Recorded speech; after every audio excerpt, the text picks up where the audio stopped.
school to our forest. We have our ICT room with our telescope and computers on top, and we have a rope over to the indoor cooking area with a diving board to the pool. Their opinions and what they have to offer are sometimes not only valid and practical.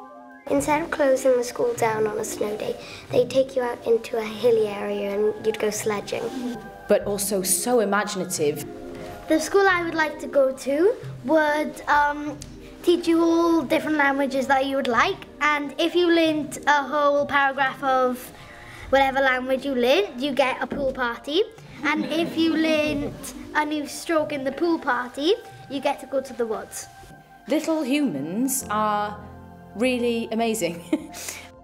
When I have children, the school I want them to go to would be a creative school where you can get educated and you could be happy. Education has become a little bit like battery egg farming.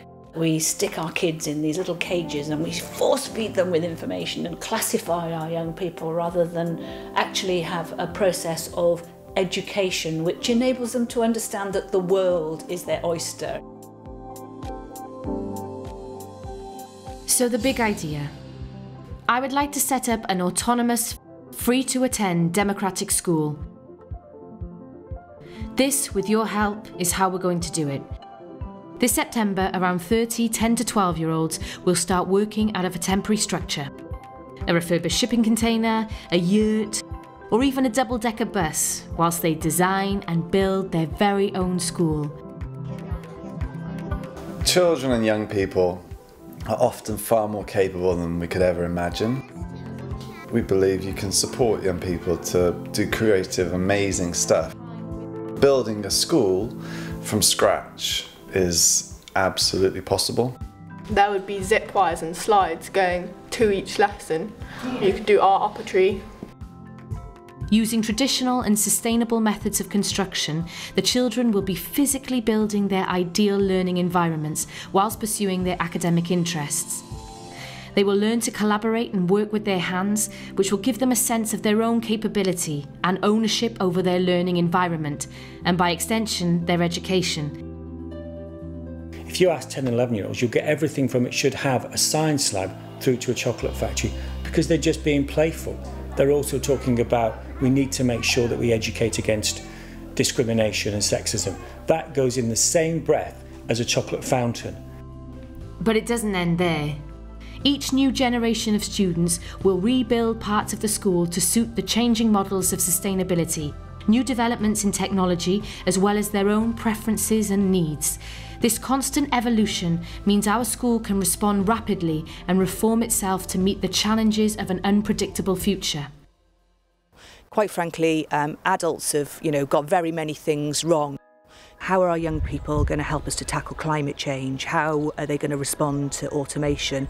How are they going to respond to the big kind of healthcare challenges in the future? We need to look to our young people for better ideas and better solutions.